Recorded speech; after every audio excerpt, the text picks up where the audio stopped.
Mandat undang-undang sudah jelas, disabilitas memiliki hak yang sama. Namun, saat sistem belum sepenuhnya merangkul, mereka terpaksa menciptakan dunianya sendiri. Ya apa pemerintah tuh? Disabilitas ada yang jadi PSK? Ada. Jual narkoba? Ada. Pak, tolong rangkul saya. Nah, rangkul teman-teman kita yang seperti saya.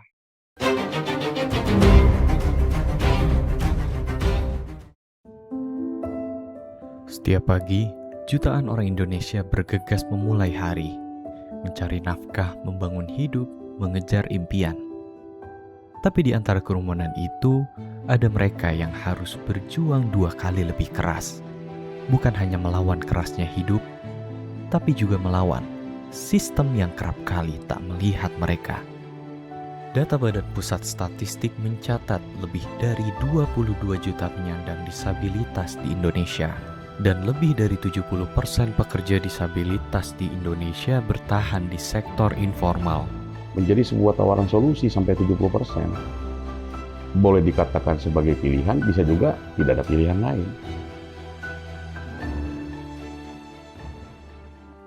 Kondisi fisik pada kedua tangan tidak mengubah peran Pak Mahmud sebagai kepala keluarga.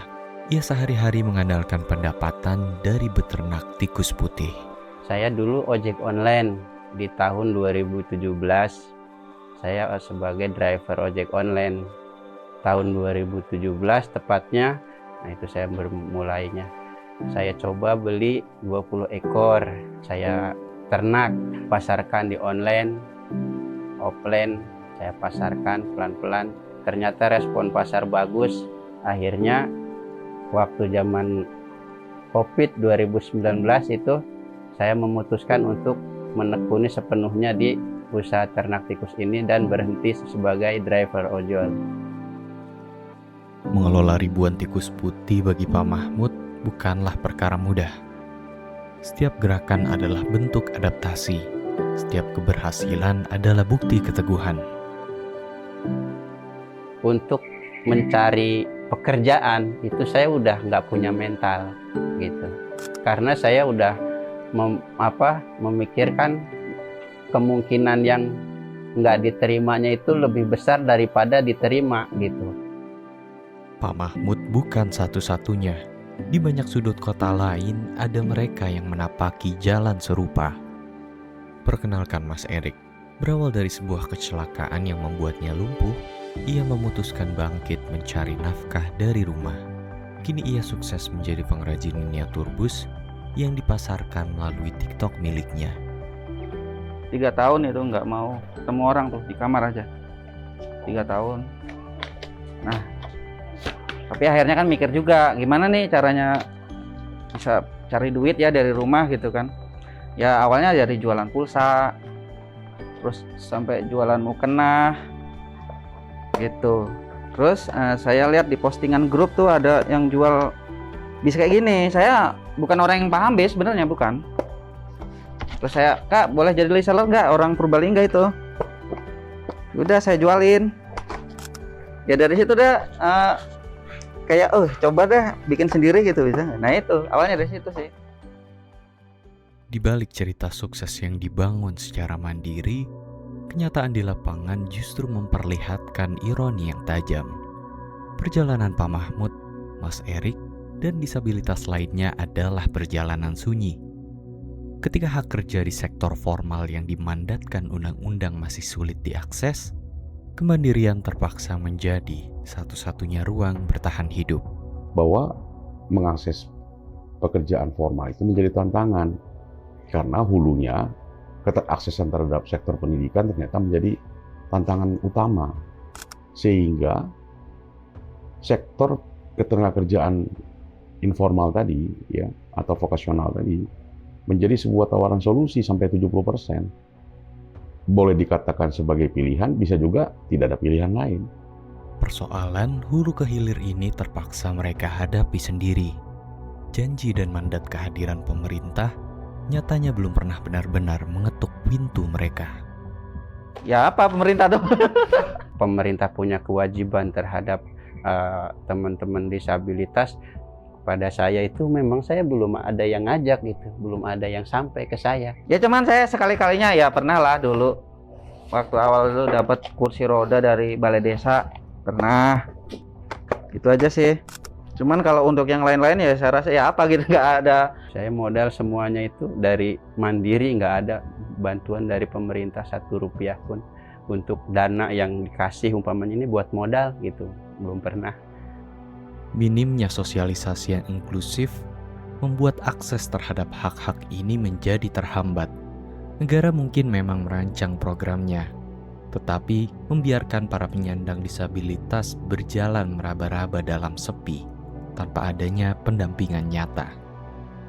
Emang saya nggak tahu karena nggak ada ngasih tahu selama ini ke saya. Coba umpamanya ada yang datang dari pelurahan apa dari apa gitu umpamanya. Oh ini dari pemerintah ada program ini loh buat orang khusus, buat orang disabilitas atau buat orang miskin. Ya mungkin saya akan antusias gitu kan. Sebenarnya kan kayak program buat difabel banyak dari pemerintah. Kayak bantuan dari Kemensos segala macam apa-apalah. Tapi kan kadang kita nggak tahu infonya, nggak tahu caranya gimana kan gitu. Dia tahu kalau saya disabilitas gitu kan. Saya punya kartu tanda penduduk ya kan. Saya punya KTP. Terus saya domisili di sini juga saya lapor sama RT gitu kan. Terus saya usaha juga saya laporkan usaha saya. Harusnya kan sampai gitu ke orang-orang yang kayak saya. Oh di sana ada nih ya kan gitu. Mungkin diajak suatu saat ya kan. Saat ini kami sedang berproses dengan Komdiji, ya bagaimana panduan aksesibilitas layanan publik berbasis digital itu terakses semuanya oleh teman-teman disabilitas. Apa saya harus datang ke kelurahan nanya, Pak, ada program ini nggak buat saya? Kan nggak mungkin. Informasi sekarang itu sangat jarang berbasis konservatif, konvensional, selalu berbasis digital. Nah itu tentu berelasi dengan literasi, pengetahuan dari disabilitas itu sendiri. Betul mereka katakan, banyak regulasi yang udah baik. Akses terhadap perbankan, jasa keuangan terhadap usaha dan mikro dan seterusnya. Ya. Tetapi literasinya gimana? Pengetahuannya gimana? Literasi dan pengetahuan tidak tumbuh di ruang hampa. Ia berakar dari keteraksesannya pendidikan. Tapi saat data mencatat hanya 2,8% penyandang disabilitas yang mampu mencapai jenjang perguruan tinggi, terbukti bahwa hambatan nyata telah merambah masuk ke ruang yang seharusnya paling terbuka, ruang pendidikan. Sebenarnya saya kepengen gitu kan kuliah gitu kan, tapi memang nggak ada yang support gitu. Terusannya yaitu saya cuman ikut paket C waktu itu didaftarin sama teman saya di daerah Jakarta Barat. Ya, bagaimana keteraksesan teman-teman disabilitas pada jenjang pendidikan yang lebih tinggi, hidup pada ekosistem kemiskinan. Sehingga ketika berrelasi dengan dunia pendidikan, tentu ada challenging juga mengaksesnya. Kita nggak berbicara infrastruktur lah. Berkuliah itu kan butuh support finansial dan seterusnya. Betul ada afirmasi beasiswa dan seterusnya. Tapi seberapa besar dibandingkan jumlah yang sedemikian besar? Ternyata dari pemerintah sendiri, dari Dikti-Saintek sendiri memang juga sedang mendorong kampus inklusif melalui penguatan dan pendirian unit layanan disabilitas. Dan juga hasil studi kami di University of Edinburgh, ternyata Disability Service Center itu kunci yang penting sekali ketika ingin menginklusifkan kampus. Gitu. Kampus saja harus menyiapkan unit layanan disabilitas di setiap kampus. Faktanya dari 4.000 sekian kampus di seluruh Indonesia, belum ada 300 yang ada unit layanan disabilitas. Ya gimana? Walaupun ada punishment di situ dan seterusnya. Nah ini tantangan bagi kami juga Komisi Nasional Disabilitas, bagaimana mengadvokasi itu. Tantangan menembus ruang akademik bersinggungan erat dengan realita di ruang publik. Meski di beberapa sudut kota fasilitas penunjang sudah mulai membaik, faktanya kesetaraan akses masih jauh dari kata merata. Hambatan yang kasat mata masih kerap menanti mereka di jalanan. Faktanya, fakta lapangannya, aksesibilitas infrastruktur, belum lagi berbicara stigma dan paradigma masyarakat pada umumnya, itu kan masih challenging. Satu, kalau ngomongin mobilitas, punya ahli yang benar-benar memahami bahwa inklusivitas itu atau aksesibilitas yang inklusif itu tidak hanya sekedar desain saja, tapi benar-benar layak pakai. The Japanese government has raised the legally required ratio of employees with disabilities. Perbandingan ini memperlihatkan bahwa kebijakan dan aksesibilitas bukan soal kemewahan, melainkan pemenuhan hak dasar. Di Indonesia, kegagalan fasilitas publik ini berakar dari satu masalah.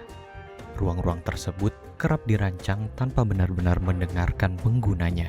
Teman-teman disabilitas sering tidak dilibatkan dalam perencanaan, dalam penggodokan regulasi, dalam pembuatan kegiatan dan seterusnya. Kalaupun dilibatin ya sebatas mengisi absen. Apa pernah ditanya pendapatmu apa? Kebutuhanmu apa? Keterlibatan disabilitas tentu penting untuk melihat secara user sesuai apa enggak. Tanpa partisipasi yang bermakna, kebijakan hanya berakhir menjadi formalitas di atas kertas. Minimnya pemahaman lintas sektor inilah yang membuat pemenuhan hak disabilitas terus berjalan di tempat. Yang kami temukan selama ini, kalau dari saya pribadi sih, terkait dengan awareness, artinya pemahaman tentang kondisi kedisabilitasan itu belum cukup menyeluruh di berbagai sektor. Kendalanya itu satu, awareness. Artinya ada beberapa orang yang mungkin belum paham tentang bagaimana sih kondisi disabilitas, sehingga tadi istilah akomodasinya belum cukup layak. Memutus rantai persoalan ini membutuhkan perombakan total dari hulu ke hilir untuk memastikan bahwa kesetaraan bukanlah soal perlakuan khusus, melainkan hak asasi manusia yang wajib dipenuhi. Nah, ini 5 faktor yang menurut kami menjadi dasar keberhasilan pembangunan yang inklusif tadi. Jadi yang pertama adalah kita harus mentransformasi paradigma. Yang kedua adalah bagaimana data. Yang ketiga adalah terkait harmonisasi kebijakan. Yang keempat adalah aksesibilitas dan akomodasi yang layak. Yang kelima adalah full meaning participation. Mudah-mudahan dengan 5 hal ini, inklusivitas itu bisa menjadi mainstream, bisa menjadi value dari Indonesia. Sehingga dorongan dari pemerintah, karena tadi kita penduduknya rame, kemudian orang yang kita perlu sadarkan awareness-nya juga rame banget ya, banyak banget, sehingga mungkin kita bisa dari atas dulu, dari pemerintah dulu punya kebijakan, sambil awareness masyarakat dibangun. Perjalanan ini membawa kita pada satu kesimpulan. Inklusivitas akan selalu menjadi fata morgana jika negara hanya hadir dalam wacana. Sebab peruntukan batasan bukan sekedar membangun infrastruktur, melainkan tentang memanusiakan manusia, memastikan tak ada lagi suara yang tertinggal di ruang hampa. Saya kepengen bisa memberi gitu, saya nggak pengen cuma menerima gitu. Nah itu motivasi saya gitu, saya cuma pengen bisa memberi. Saya rasanya senang kalau bisa memberi gitu. Apa yang bisa saya beri gitu kan. Pak tolong rangkul saya. Nah, rangkul teman-teman kita yang seperti saya gitu. Ya, Jadi, kalau untuk zaman sekarang gini ya, kalau difabel yang dia cuma bisa di rumah, ya diajarin jualan online lah.